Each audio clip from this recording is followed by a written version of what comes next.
IVF is required by two main people. As we know, IVF is for male and for female infertility.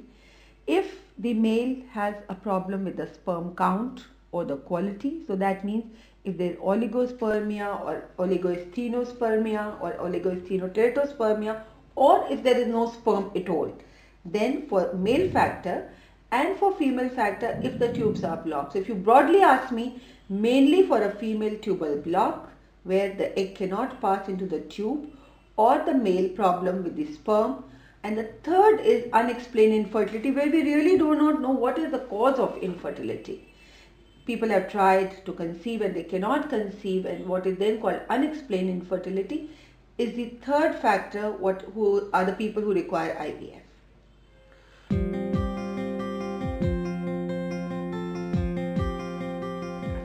So what sets us apart when there are mushrooming IVF clinics all over the world is the fact that we look at quality as the paramount statement. Now, quality is not only of the lab, but we look at quality and we have a quality objective system in place. That means we look at the quality by asking the clients or the patients to give us the feedback. We also look at our referral doctors who give us the feedback, and then we also look at our staff experience. So we look at the experience from the client point of view, from the staff point of view, from the referral doctor's point of view. Then we of course look at our lab. Now, lab is the temple or the nucleus on which the whole IVF program is centered upon, and we look at the lab in the manner of as if we are looking at really a temple. So we again set our quality systems in place. We look at the clean air. We look at our incubators. We have our people coming in and checking all our humidity and our temperature and whatever is required in the lab to be looked at extremely closely. We send cultures very frequently to be sure that our lab is functioning. And how do we really know that our lab is functioning well? Well, the answer to that lies in the fact that we look at our implantation rate. We look at how many pregnancies are coming, and not only the pregnancies, the number of pregnancies with heart rate. So we really do not look only at chemical pregnancies, that means having a beta HCG, but we really look at pregnancies with heart rate and also the carry home baby rate. Well, these are the quality standards that set us in the lab, and that sets us apart from everybody else.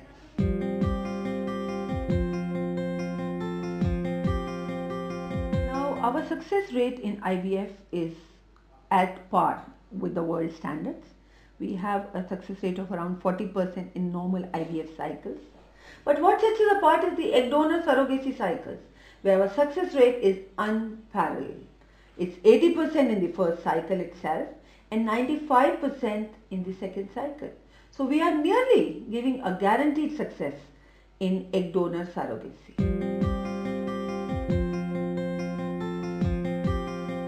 The cutoff, there is really a cutoff age for doing IVF. People come really late when they decide to do IVF, but between 40 to 45 years, I would say, is the cutoff age for doing an IVF cycle. Beyond that, of course, is egg donor. That of course can go on. That can go even beyond 45. But if one has to try with her own eggs, it should be somewhere near 40 to 42.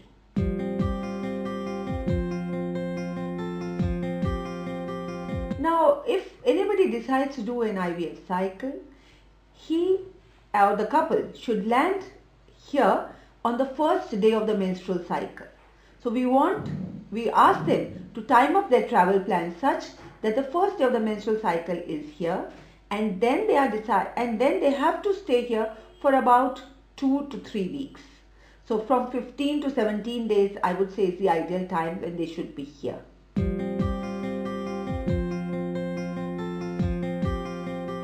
Now, IVF is a process which, as I said, can start from the first day of the menstrual cycle, and normally the ovary produces only one egg.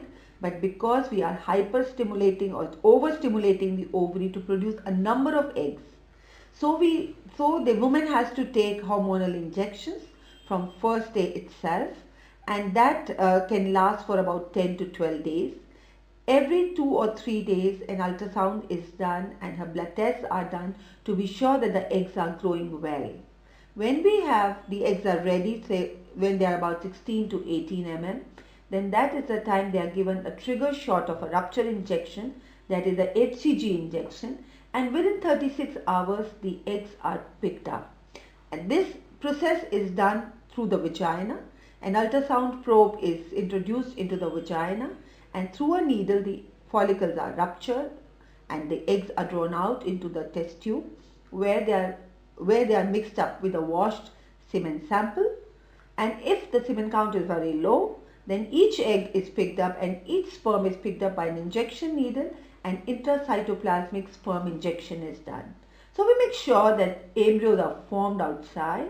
We see the quality of embryos, we choose the best embryos, and after 48 to 72 hours pick them in a catheter again and do an embryo transfer, which is without anesthesia. So the pickup is of course done under anesthesia, but the transfer can be done without anesthesia.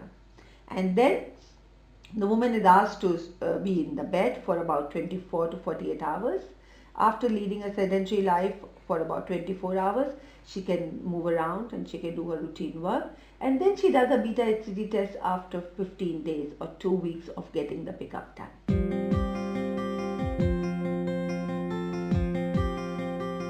Now, with the world opening up towards single parents and gay marriages being accepted in many countries, single parenting is coming of age. I think sexual preferences is an individual choice, but parenting is everybody's right. And therefore, to become parents, the gay parents would require egg donor as well as a surrogate to host the pregnancy. Also, menopausal women or women who have premature ovarian failure and do not have enough eggs also require an egg donor. Surrogacy is required for people whose uterus has given way, whether hysterectomy has been done because of cancer or fibroids or Asherman or whatever reason, but the lining and the uterine lining is not good enough for holding the pregnancy, then you borrow the uterus, and that is what is a surrogate uterus used for. So in egg donor surrogacy cycle, what we do is we ask the parents to look at the donor profiles, and the profiles and the egg donor and the surrogate cycle is then matched together. You see, it is important that the two cycle together, that means the two menstruate together. So once the intended parent signs up with us for an egg donor surrogacy, what we ask them is to choose the profile of the egg donor and the surrogate, and then we process their cycles together. Once they both menstruate together, we stimulate the egg donor to produce good eggs.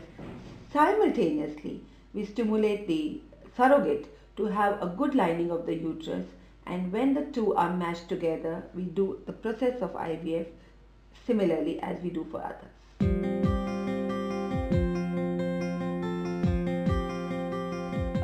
The whole process of egg donor surrogacy, and for people who come from outside, they are very, very concerned about the legal process, and we have the lawyer and the legal process very much in place.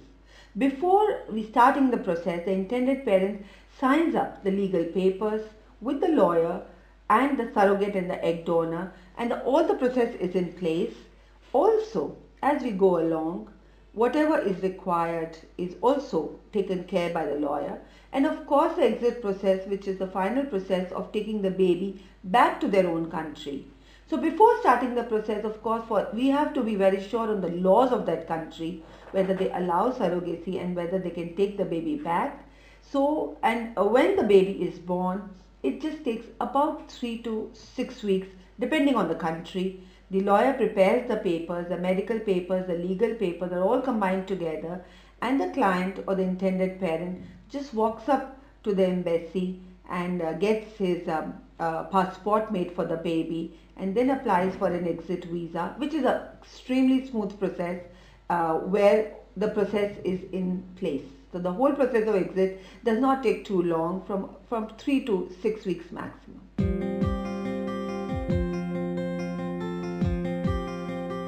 No, IVF does not damage the ovaries at all, and it has been researched all over. In fact, the opposite may be true. It has happened with me many a time. The IVF process may have failed, but those women come back naturally pregnant because the ovaries somehow get activated. Instead of being damaged, I would say they get activated and sometimes get pregnant on their own.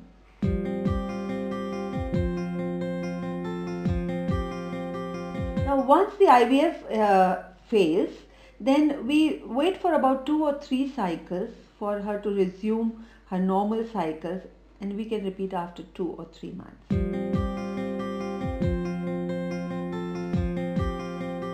IVF is known to have multiple pregnancies and a rate of about 20% in twins and about 3% in triplets is not an unknown fact. We can decrease this. We can decrease this by doing a blastocyst transfer and by transferring just 1 or 2 embryos maximum, which is what we do in case of somebody who is really keen not to have multiple pregnancies at all. Then we take the embryos to blastocyst and we transfer just 1 or 2.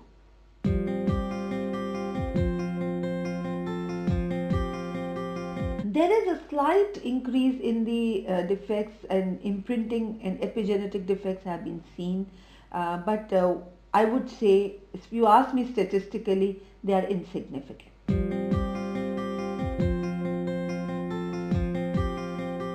The message I would like to give to my intended parents is that I feel blessed to be able to serve them and give them the joy of their life, that is a baby to look forward to.